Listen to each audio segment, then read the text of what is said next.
Welcome everyone to our Athlete Mental Health Week panel here on men's mental health in sports. I'm incredibly honored and delighted to have an incredible panel that we're going to have here. I just want to first introduce myself. My name is Dr. Mena Mirhom. I'm a sports psychiatrist and Chief Wellbeing Officer for Athletes for Hope. We have the privilege this year of bringing folks from all around the country for the singular focus and cause of raising awareness, reducing stigma, and sharing resources around athlete mental health, not just mental health for athletes, but how athletes are using their platform to help mental health for everyone in the country. And today, I'm especially honored to have this incredible group of folks where we're going to have this really candid and both scientific, personal, and sort of all-around conversation around men's mental health. So I'm going to take a moment to introduce our panelists. First, we've got Mr. Joel Hark, who's coming to us all the way from Massachusetts. He is a therapist in intensive outpatient and partial hospitalization program. He's worked with mental performance in places like Unlimited Resilience, and outside of work, Joel has been a competitive athlete for the majority of his life, competing at the Division III level and maintaining his passion for health and well-being, rock climbing, meditation, Olympic-style weightlifting, mountain biking, and trail running. Welcome, Joel. Thank you so much for joining us. And next, we've got Dr. Pratik Mehta, who is a board-certified psychiatrist based in LA. He's on faculty at University of Southern California as a sports psychiatrist for USC's athletics. He is concurrently an assistant professor at UCLA, supervising psychiatrist for the LA Department of Mental Health, with a focus on homeless outreach initiatives. And Dr. Mehta also serves as scientific advisor for our good friend and partner, the Kevin Love Fund, as a member of the Education Committee for the International Society for Sports Psychiatry. Welcome, Dr. Mehta. Thanks so much for being with us.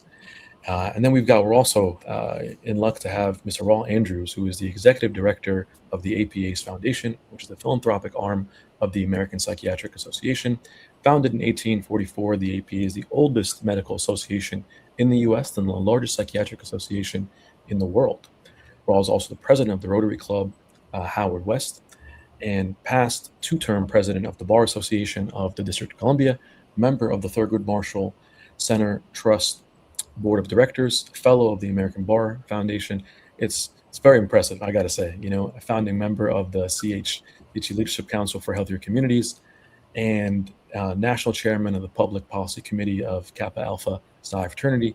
He's also held adjunct professorship at Georgetown University, Howard University, and I got to say, I was honored to be invited to guest lecture his class at Howard University once. That was a special privilege for me. And just an incredible leader in the space, both on a personal level, a great mentor for me, and as we've got a great partnership with the APA's Foundation, and Mr. Andrews has been instrumental for that along the way. So welcome, Mr. Rawle Andrews. And last but not least, I got to leave it to the athlete in the room, who is, all the voices are incredibly valuable and important, but when you've got a sports legend, that's when we kind of save the best for last a little bit. We've got Mr. Montee Williams, who is a Montee Ball, college football Hall of Fame, Rose Bowl Hall of Fame inductee, former NFL athlete, business development consultant. For more than a decade, he's worked at the intersection of mental health, education, athletics, institutional growth. Following one of the most decorated collegiate football careers in NCAA history, Montee has transitioned into behavioral health and public sectors, partnering with nonprofit leaders, healthcare organizations, public stakeholders to strengthen positioning, securing funding, and support long-term sustainability. He is the founder for Game of Life Foundation, a nonprofit dedicated to improving mental health literacy and access to support for student athletes and families, and serves on the board of directors of 5280 High School, a Denver-based recovery high school supporting students committed to living life in recovery.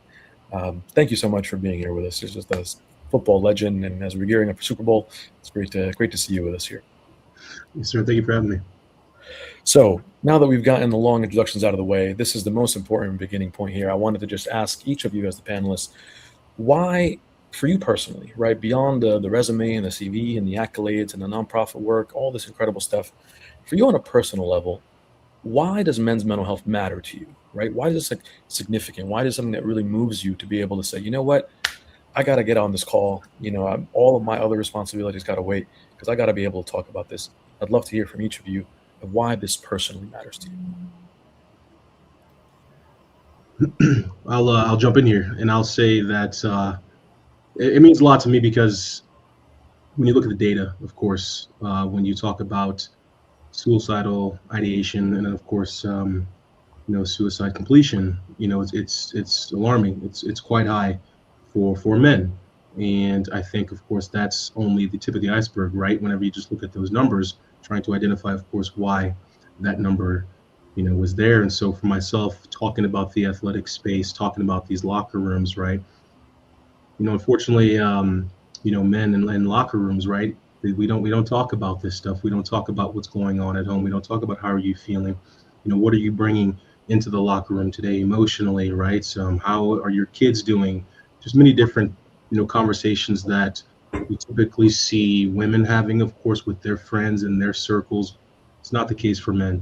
And I think that, as we continue to chart down this path of destigmatizing, mental health talk, the focus for myself, of course, being a male, being a black male, this intersectionality, of course, right, to talk about our people of color, those communities as well. It's just important to me, right, to talk about why we don't have these conversations and why we need to have these conversations. And so I'm very grateful to be here today, to provide my opinion. Love that, man. Love that. So Dr. Mena, I would co-sign everything Montee said, but I would also add that we talk a lot about community when we talk about well-being. And it is impossible for me to fathom that we could talk about strengthening or empowering communities and leave out a core component of those communities, which is men and boys. Men and boys have a complicated relationship with health writ large, not just mental health. So it's hard enough to get us to deal with doctors, period. But then when you start talking about mind science, it's a whole nother ball game. And so anything we can do to increase awareness and literacy so that people understand that what I start talking about, and I'll turn it here to other panelists, life's ladder. So if any of us, all men, were going up a ladder or coming down a ladder, and we were to say, hey, can you hold the ladder sturdy for me while I go up and do some heavy work or while I'm coming down with the tools? Nobody thinks that they've lost their manhood because they asked somebody to hold that ladder sturdy. That's the same way we have to approach mental wellness. I'm going to help you when you need help, and I'm going to be okay asking you for help when I'm going up and down that ladder with that bag of heaviness. And I think if we can get people to see the journey like that ladder up and down, it'd make it a lot easier for all of us. But thank you for having me. Yeah, and to agree completely with all of that, and to add on, just normalize conversation, normalize talking about how you're doing. Come home from a round of golf, and my wife asks, "Give me some updates on some of your buddies." And there's not updates. It's like, "Oh yeah, we had a good time." And she said, "How do you spend 6 hours with each other?" And that's what you're coming home with, right? But we need to normalize, checking in with each other, having those conversations. I personally have had friends that I've lost that we never knew anything was going on, right? Seemingly so happy on appearance, but clearly was dealing with something internally, right? And so really want to normalize those conversations, normalize checking in and just seeing how the people around you are doing, and then checking in with yourself. How are you doing, individually, internally? Because we could be dealing with our own stress and just be powering through because that's what we know and are trained to do, and kind of just like push it down. But check in with yourself. How are you doing, right? Do you need to take a minute and check in with someone else or get some extra support to optimize your own well-being? So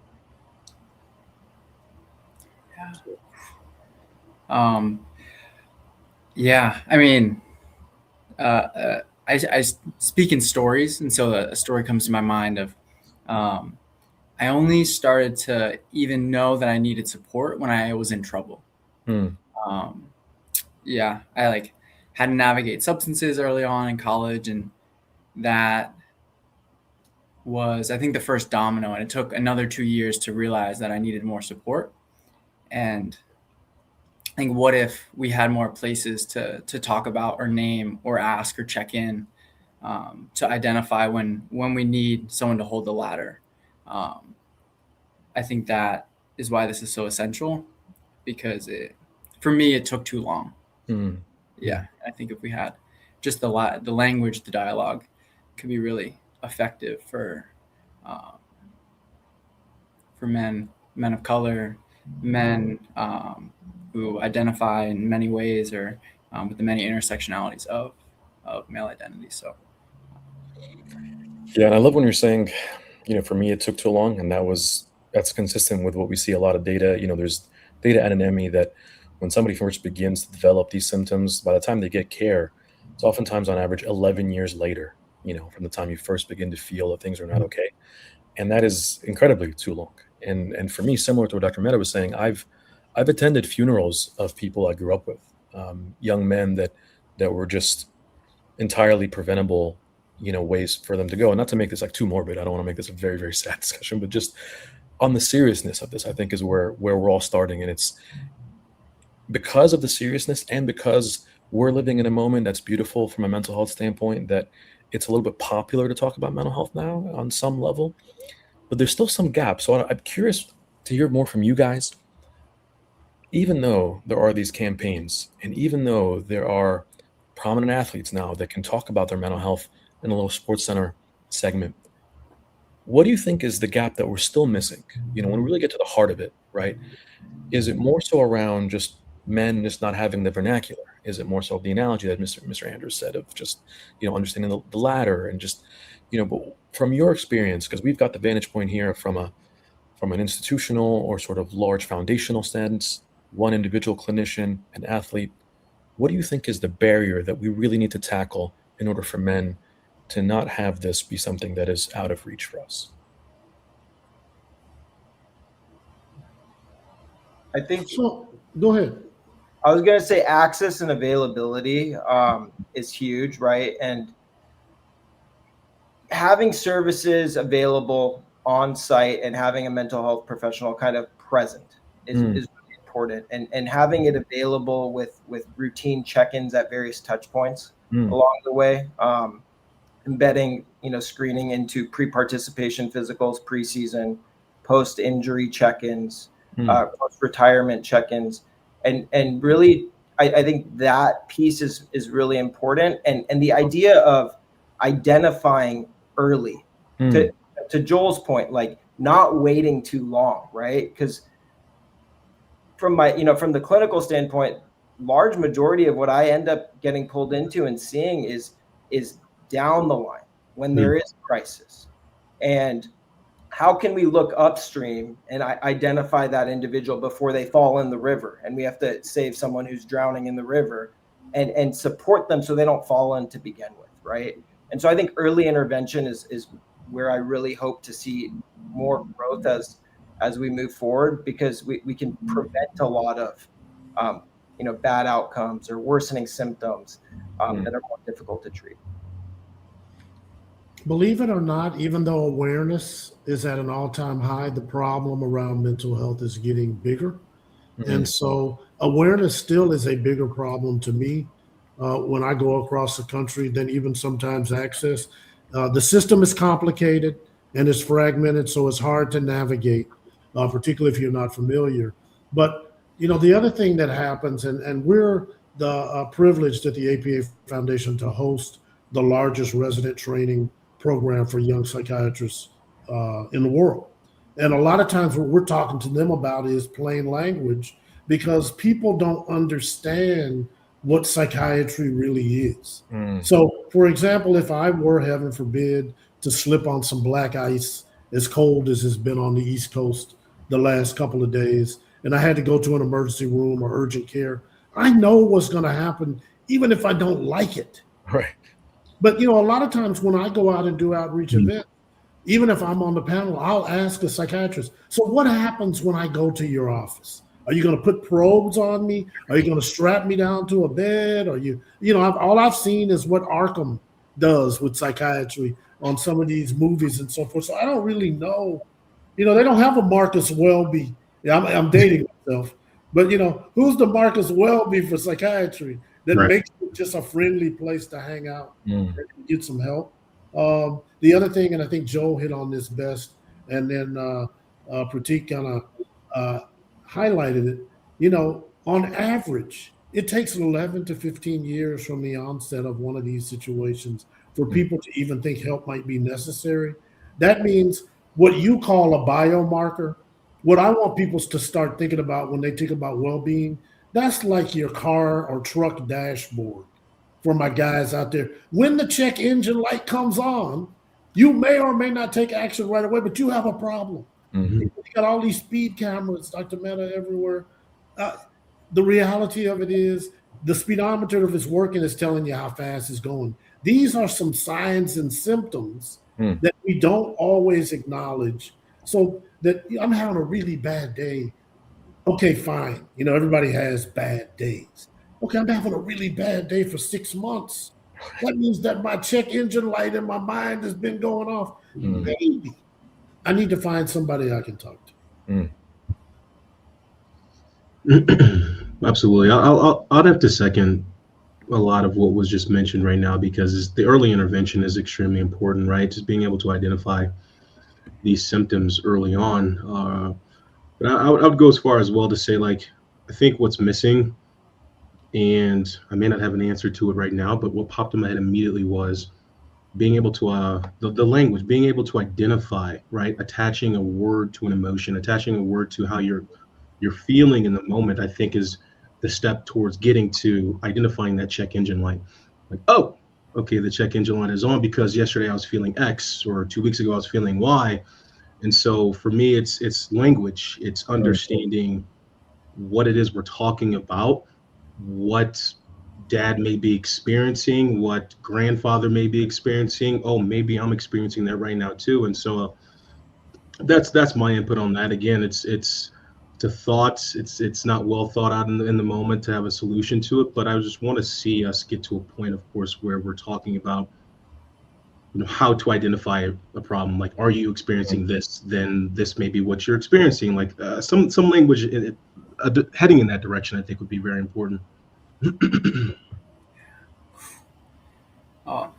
It's reassuring to feel that we're all on the same page. Because if we think about, if we go to, I'm thinking early intervention, kind of like we're all saying, a pediatrician, and we take the PHQ-9, maybe the generalized anxiety 7, but mainly the PHQ-9. And if we can't identify what overeating or undereating looks like, or oversleeping or undersleeping, or sleeping too little, restlessness, thoughts of suicide, like if we don't know what that is, and that's my mind goes to psychoeducation. What that's where we're all on the same page. I'm repeating you all a little bit of what does anxiety feel like? If we think different cultures experience depression differently. Some might not be able to verbalize it. Some might identify feeling internally, or it might be like the faucet just never turns off. The language that we use to describe it might look quite different, but I think that early on of, do you only sleep 4 hours every night? Like what might be there. And I think the check engine light is a great analogy. I love that. And I love what we're saying around screening, early intervention, the language thereof, and kind of painting this picture. And to Raw's point, like the awareness battle is still there. I'll give you something. I was at a lecture yesterday, and someone came up to me who is a clinician, and they came and said, Mena, do you like really believe in antidepressants? Like, let's just on the side, it's just me and you here talking, right? Let's just be honest. I'm like, what do you mean believe in antidepressants? Like, is it like something? It's not the tooth fairy. Like, it's a thing that there's. Like, and this person was a clinician who treats mental health. This is not just this is somebody who prescribes these medications. They're like, I don't really buy it. And the second question they asked me and I'll tell you why I'm asking this is, isn't this whole mental health treatment job kind of depressing? Do people really get better? Is there really? And I told them, there's a little campaign from the APA Foundation called Mental Health Care Works. And I want to just ask you for a second, when you're painting the picture of not just why we need to screen and early detection, But the positive end here, when this goes well, when we do it right, when there is access, when we get the language right, and someone does get care, what can happen? What's the success story? What's the positive possibility? If I'm a young man, I'm a football player, I just watched the national championship, and I've been struggling, and then my PHQ-9 is 1,000. You know, what can how can my life be different if I do see Dr. Mehta? If I do get in there and, a former NFL star tells me about this and I get care, paint the picture for me, if you will, from either a success story that you've seen or just what it can possibly look like when it goes well. I think, someone's coming into the office in that situation. It's that initial intake and setting the scene. Hey, we're going to kind of go through everything that's going on, talk about your history, figure out like where we're at right now, right? And oftentimes you'll see that there's other stressors outside of sport that exist, right? Marital issues, being away from home, being away from your children, a sick family member, financial issues, other things that are present in the background that are contributing to your mood symptoms. We're not going to make those things necessarily go away with a prescription or with, what we're doing in this office. But we're going to talk about what you're feeling, and we're going to try to figure out ways to help you feel better and cope with what you're dealing with and function at a higher level right now. Because you're coming in because your functioning is impacted, right? You're crippled with this anxiety, you're crippled with this low mood, and it's impacting your performance in sport. And maybe that's where it was identified, hey, your performance is going downhill, you should, go check in. And then identifying, once we are in a better place, what is the maintenance kind of, how can we keep you here and thriving and understanding what triggers and different things exist that you can be aware of, hey, when I'm going back in the wrong direction again, right? When do I need to tap back in for support? And I always tell folks, because, we do have the success story that gets better and then stop showing up to follow the appointments, right? And then fast forward 8 months, they're back in crisis. And I think that maintenance, this should be a routine part of maintaining your well-being and functioning at a high level. It may not be a weekly session, but you may be able to space it out once you're doing better. But I think using that time when you are feeling better to work on those coping skills, to work on your self-awareness and understanding what different things you're experiencing mean and how to address it and how to thrive and continue to grow. And so I think I try to set that picture when someone's coming into the office and hey, this is our goal. Like, this is where we want to go. It may take a couple of weeks. It may take a couple of months. It may take longer than that, but we will, work together. And I am part of your team. I'm here to really support you and make that clear. So at the risk of oversimplifying the answer to this question, what does the journey look like? It means that your good days, your bad days, and your blah days are not extraordinary, right? And so that everybody does have a good day, a bad day, and a lot of blah days, and we have coping mechanisms to deal with that. And so without getting into, neurology or anything like that, when I talk to lay audiences, a lot of times I tell them, when you think about anxiety, it's something forward-looking that's causing you some distress. And we think about depression, it's something that happened in the past that's unresolved, that's weighing you down. Now, it's way more complicated than that. But for a lay audience that I'm trying to communicate with, almost like St. Patrick and the Shamrock, you don't really understand what we're talking about. You can be depressed and not have a clinical diagnosis of depression. Right? Everybody has anxiety about something. I mean, 2 weeks ago, my black lab was scared to run down the stairs.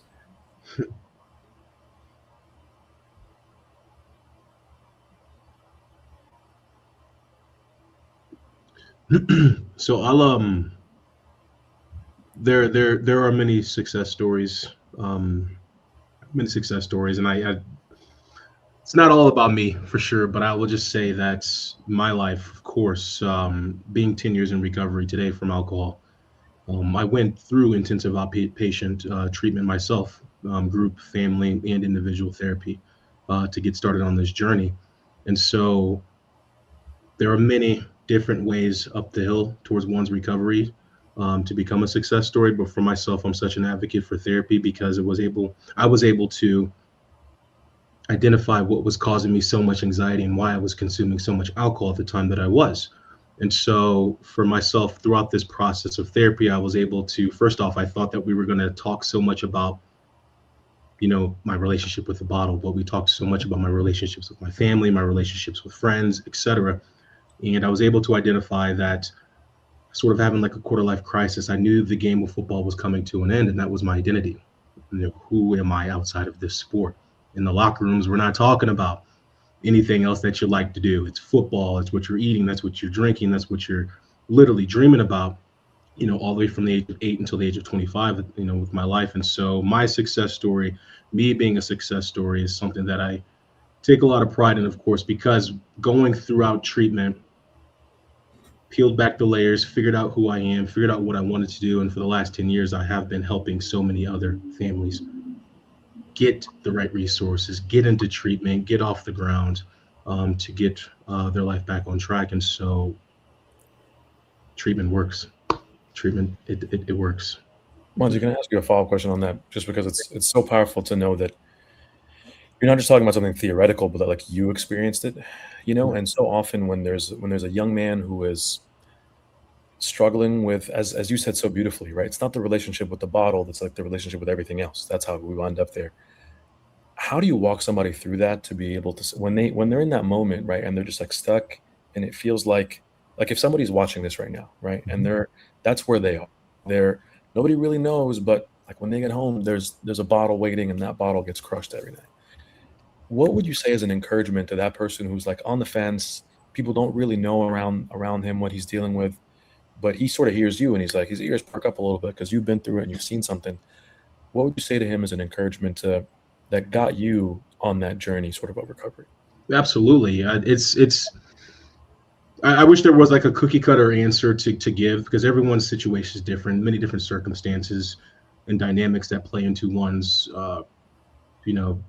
struggle. But for me, and hopefully this person can take, something from this. For me, it was what we're currently doing is not working. It's not working. I'm ruining relationships, whether that's intimate ones to familial ones to coach to player relationship, completely destroying every single aspect of my life. I was able to identify that with the help of a therapist. But even prior to that, I saw, right, you can see at certain moments that things are falling apart. And so ask yourself this question: is the current process for you working?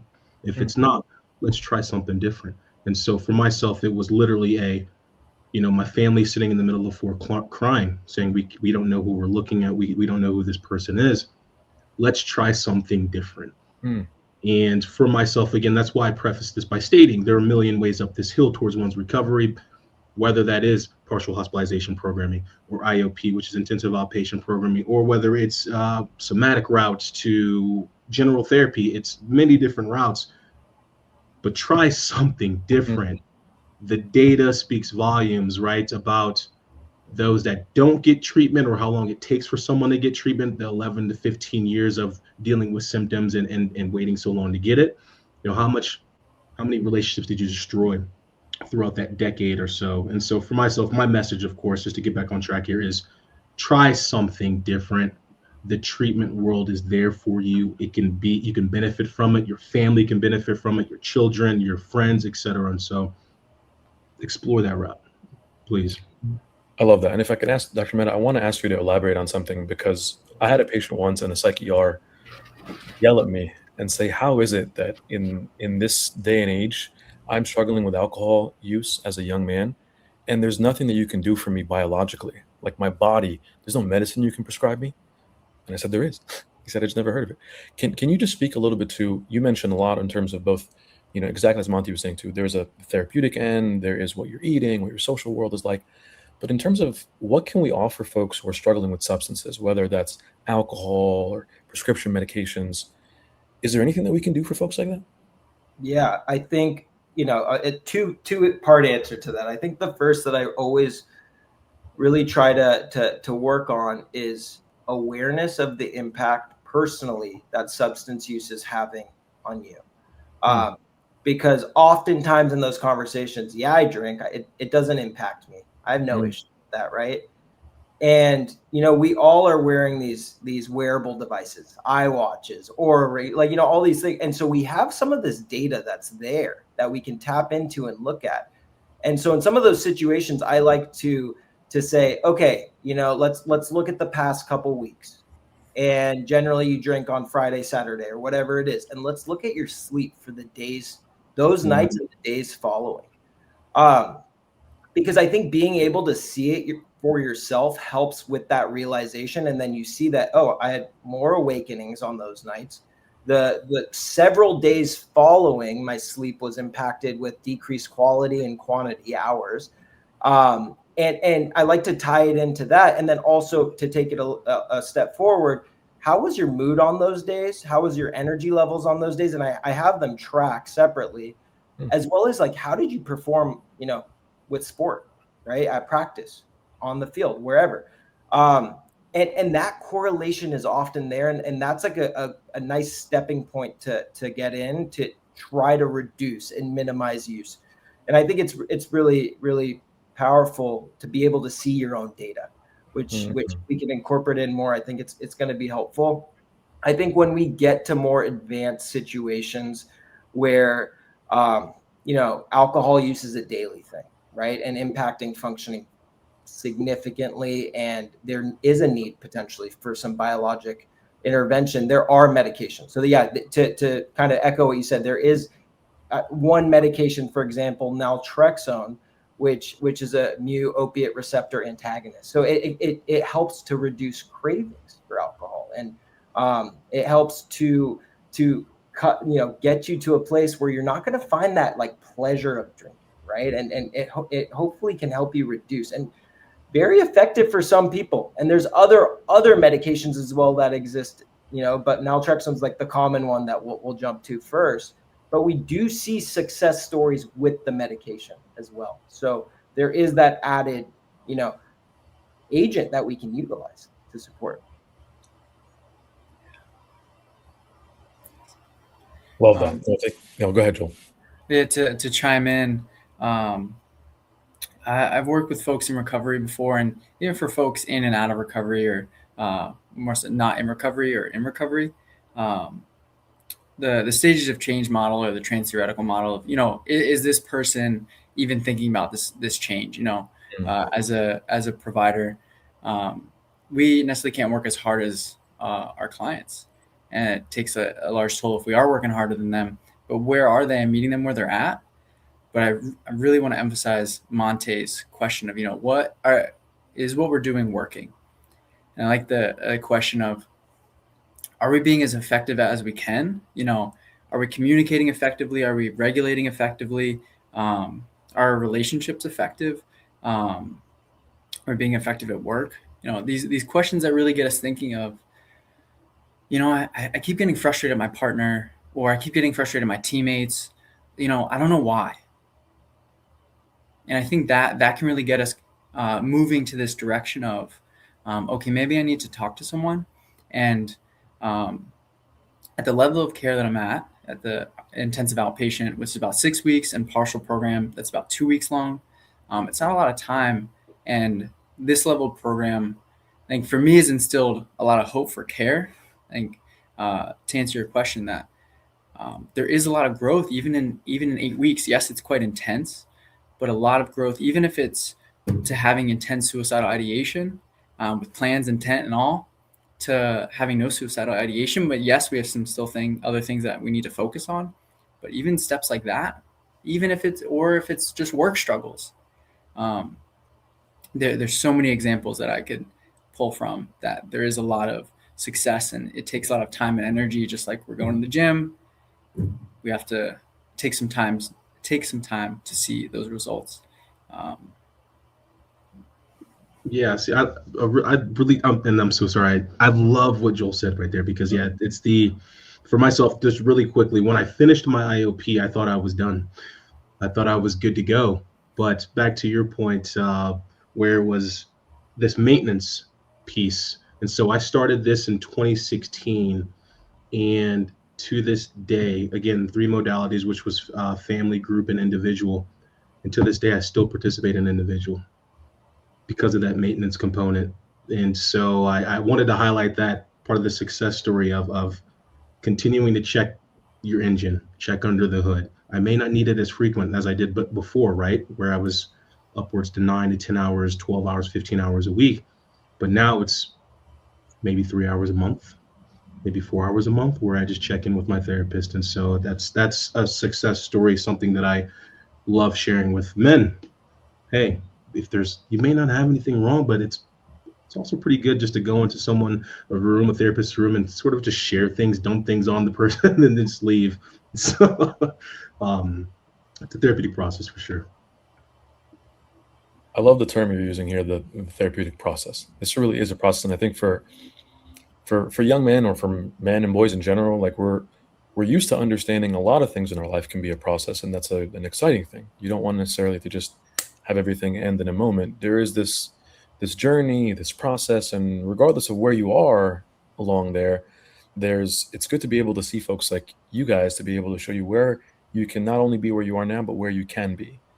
So as we've talked a lot about, I think prevention, screening, language, different modalities. This is really effective. I think there's a lot of hope that someone watching or listening will be able to get and say, this is going to, things can be better from where they are now. What's happening now is not working. There's certainly a way that this can be better. There's so much support out there for me. I know it can be hard to distill sort of a parting thought, but if you were thinking about this, either if you're the individual athlete, or if you're the team, or if you're the institution, depending on what your vantage point is, what will be one thing? Let's say I'm an athlete or I'm a young person and I want to work on one thing. I want to be able to get one thing better. You know, these old adages of like 1% better. Where would you guide me? Where would each of you sort of guide me to do one thing differently? Maybe something that's worked for you, something that's worked that you've seen, you know, with people that you've worked with. And I know there's not one size fits all, and there's 100 different things that we could be working on. But if you had to pick one, what would it be?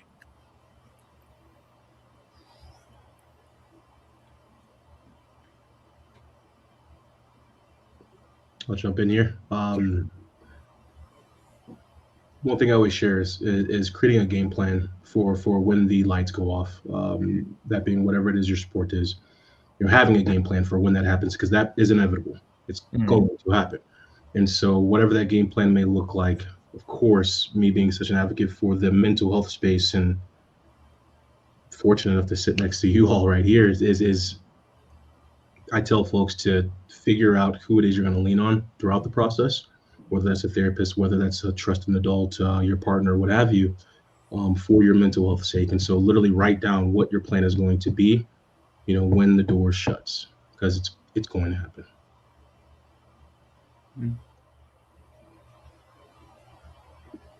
Game plan. I love that.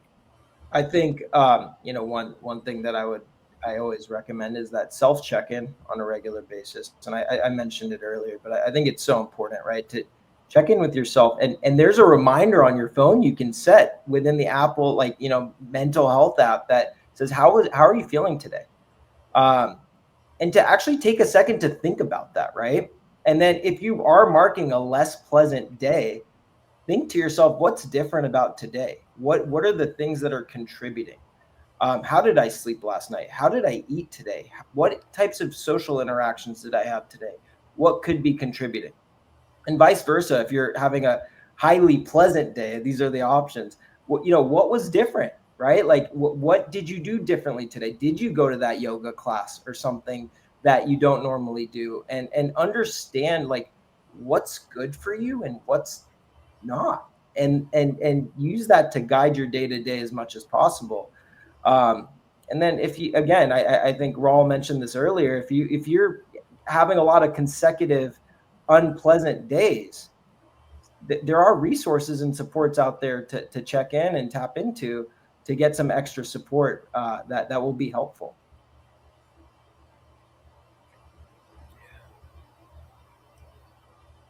So I think in a maybe more surface level way that I think blends it with the check-in, learn to describe how you're doing without the words good or bad. So we have this mindfulness lens, and then with that mindfulness lens, just have a feelings wheel somewhere near you. Maybe it's in your pocket, a picture of it.